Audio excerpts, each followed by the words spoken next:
Hello, welcome to Module 2, Individual Effectiveness, where today we're going to look at learning styles, self-concept, and types of fit. The first thing when we talk about individual effectiveness, and we've had a couple of sections on this, is one, there's no right or wrong answer.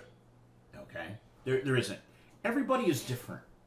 We're based on our experiences, our family, our culture, and what we've done. Now, oftentimes we're multiple combinations of different these things that we talk about, whether it be personality types, whether it be values, whether it be what we're going to talk about today with how we learn. But at the same time, we need to remember we adapt to situations we're in. And this is where it's not 100%. We don't always do this way. It's generally a blend of things, and we have preferences. So understanding ourselves helps us become successful because we can build on what we do well and work on the other things to make ourselves better or to understand why we do certain things. But understanding others and approaching them from that perspective is what makes us successful leaders. So we need to understand if we want to be leaders about this. Now, there's different learning styles that we have. And this is sort of for help you to understand, to put things into context, is sensory modalities, okay? So some of them might have visual, learn by seeing, auditory, we learn by hearing, tactical, by touching, and kinesthetic, by doing something. So if we assume these are the four basic learning styles of modalities, okay, that doesn't mean that's the only way we learn, is that in certain things we will behave a certain way. Now, if you notice, I have been trying to do that throughout the course so far.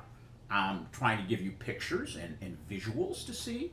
I'm talking, so for those of you that learn better by hearing, touching, not exactly, but learning by doing is your self-reflection. What are you learning? How are you applying it? And I guess that's touching too. So we have to look at it that we don't all learn the same way. What works for one may not work for the other. So in an organizational setting, if I'm a leader and I know how people learn, I can deliver the product in a way that works for as many people as possible. I've tried to keep these videos as short as possible because it's how people, based on the studies that I've seen, how they can process things. And it's not 100%. We all do it a little bit different. All have a little bit of everything in it, but we most likely have a preference. Then there is what I'll call learning style orientation. How do we approach it? And this is discovery. We explore things during learning. You prefer subjective assessments, interactional activities, informational methods, and active reflective activities. So that's what we're doing here, is primarily this discovery learning, discovering about yourself. Then there's experiential learning, a desire for hands-on approach to instructions. And for those of you that were at the Red Bead, that was experiential learning. If we were doing more in person, we'd do other activities. Then we're also trying to do this through these articles and discussions on them, is hands-on approach, that you're learning and then delivering. This one is, the next one is observational. You look at demonstrations and diagrams to help facilitate learning. It relates to the preference from informational methods and active reflective. And what I've tried to use is you'll notice I use all different things that I'm playing. So if you come back, is that on this one, I had words, but I also had symbols to give us a sense of what that is so that you can observe. Then we have structured learning, and many of you are engaging in this now. You're taking notes, you're writing down task steps, and so forth. It's related to your preference for subjective assessments. Okay?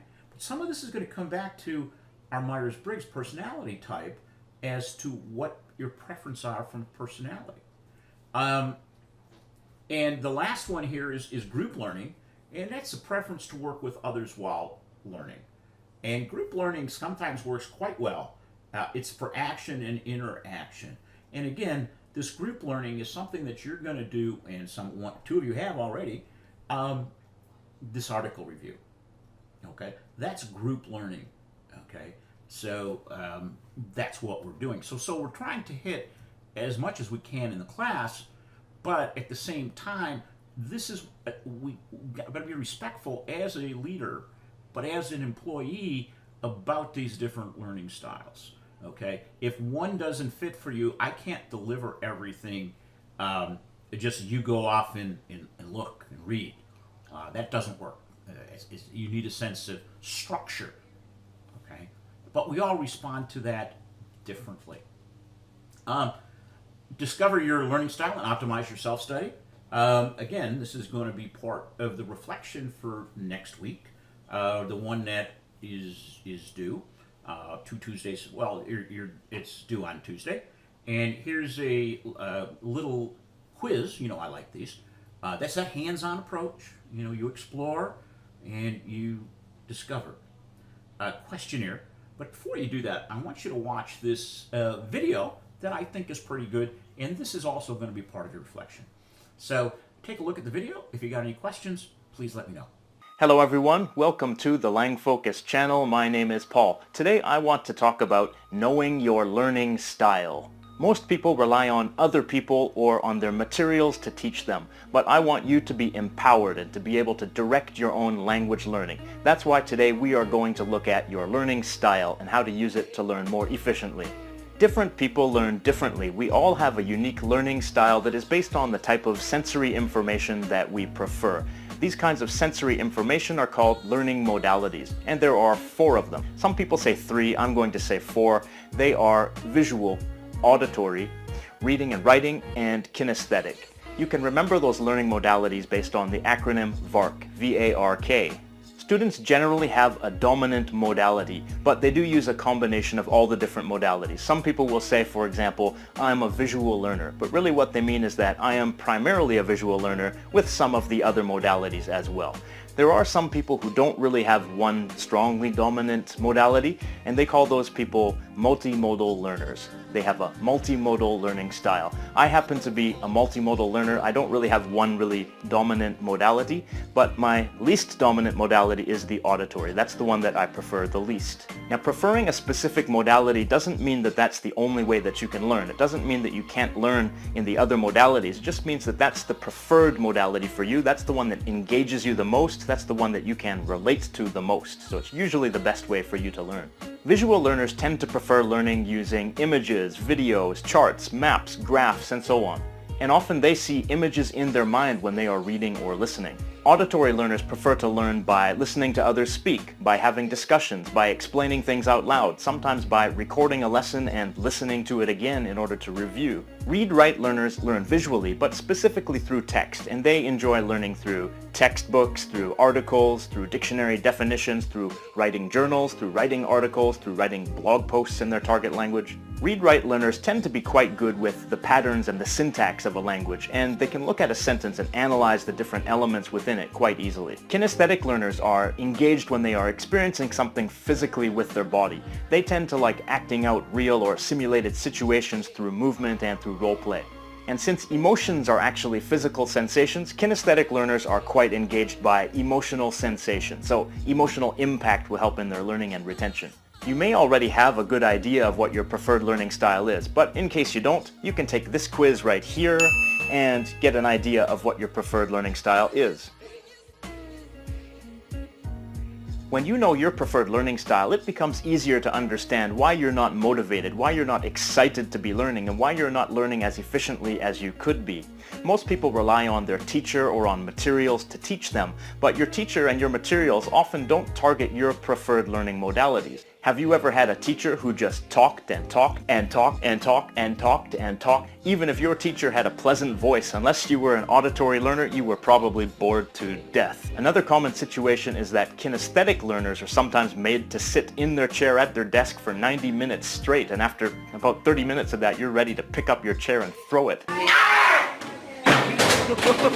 When I make videos for Lang Focus, I try to include elements that address all of the different learning modalities so that I can engage as many people as possible. For the visual modality, I try to include interesting images and backgrounds and charts and maps when appropriate. For auditory learners, I try to speak in a clear and engaging manner and include some music and sound effects. For read-write learners, I try to include some text headings and key points on the screen. And for kinesthetic learners, I try to create some emotional effect through some of the things that I say and through some of the music and the way that I choose and mix it, and through some symbols and imagery that I include in the video. When you do self-study, you can choose to use your preferred learning modality to help you be more engaged with the material and to help you retain the material better. If your learning materials don't match your preferred modality, then you can adapt the materials by filling in the gaps and creating the parts that are missing in your modality.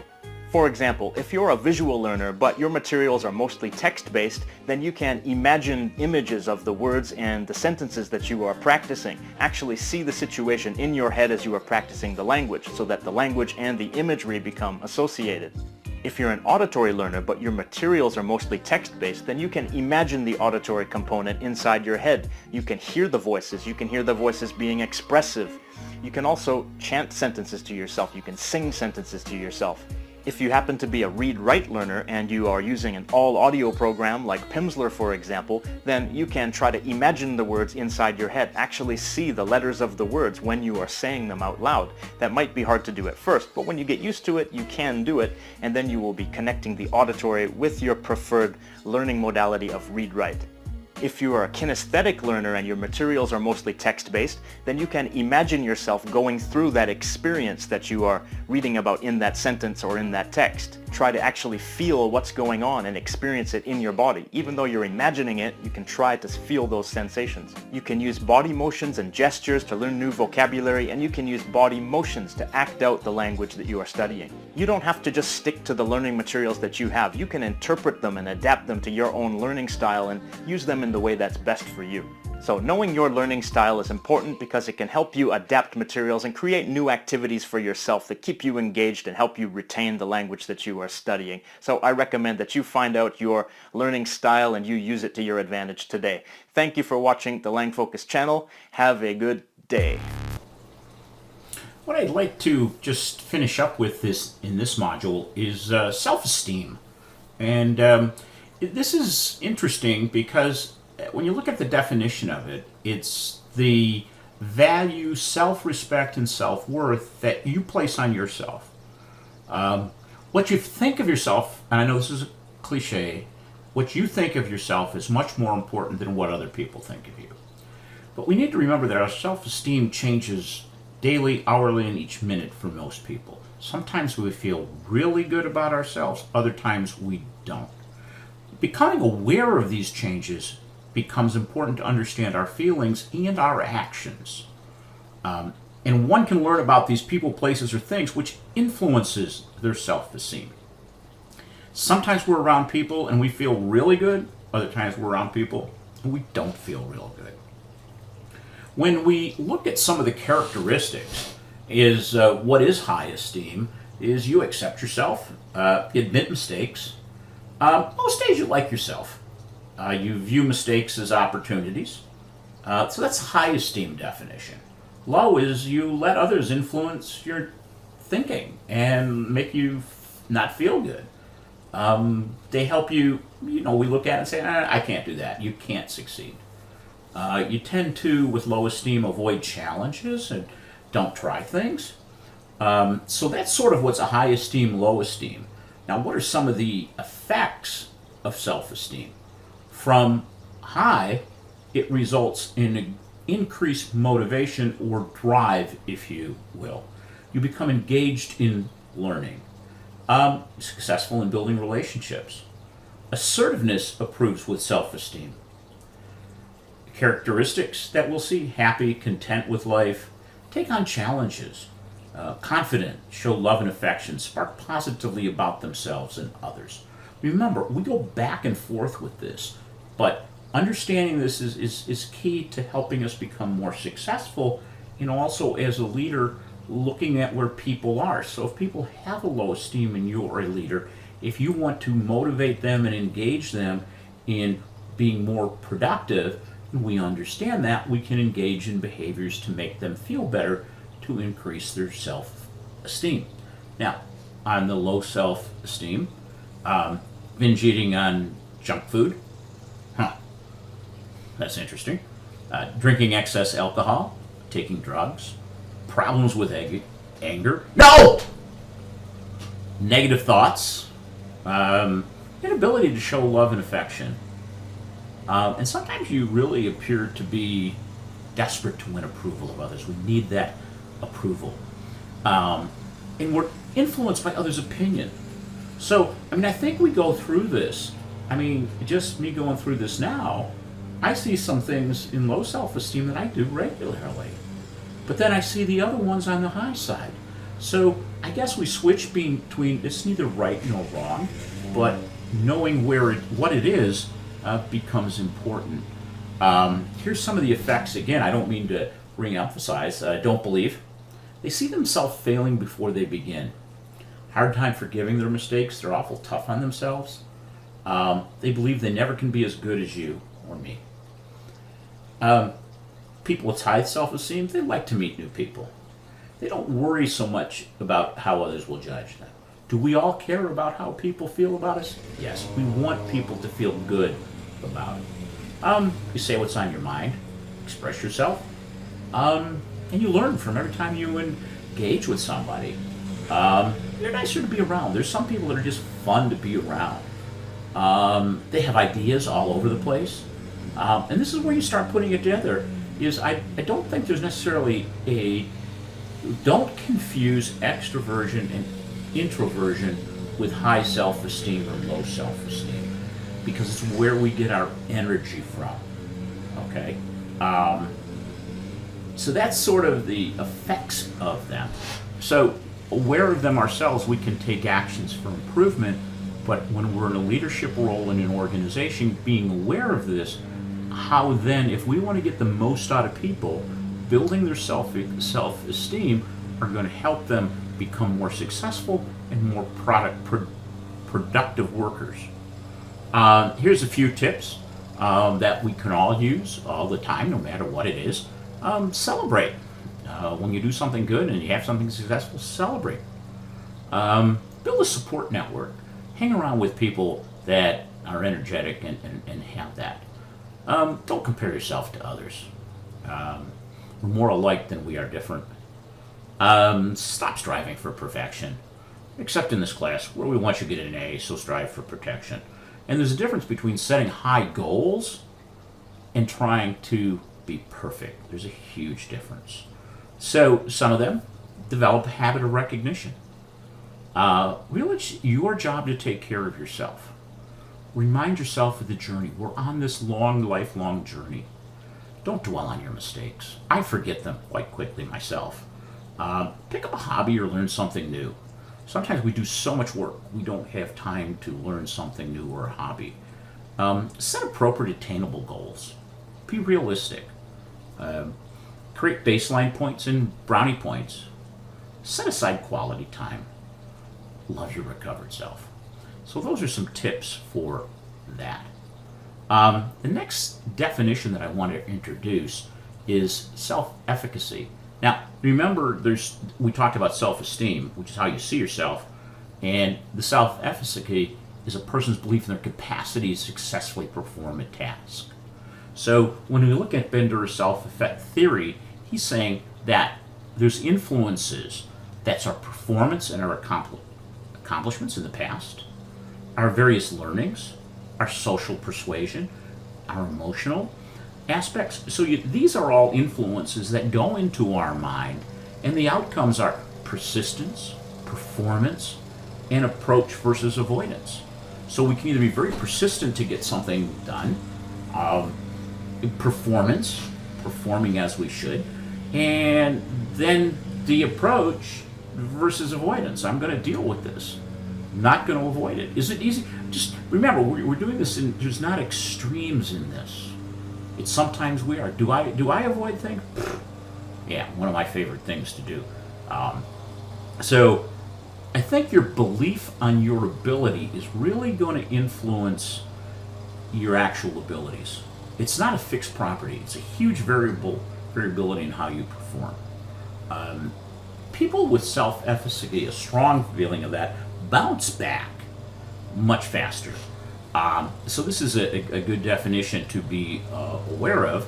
And if you go back to that, the little engine that could, I think I can, I think I can. And self-efficacy is different than self-confidence or self-esteem. It's not about a personality trait, a set of general beliefs about oneself. It's how do we approach it? It's this subjective expectation of how likely you are to succeed at some specified goal. You can have high self-efficacy in one area and low self-efficacy in another. So we have, this is learned behavior based on what we have. So I think I can, and that's what I'll leave you with today.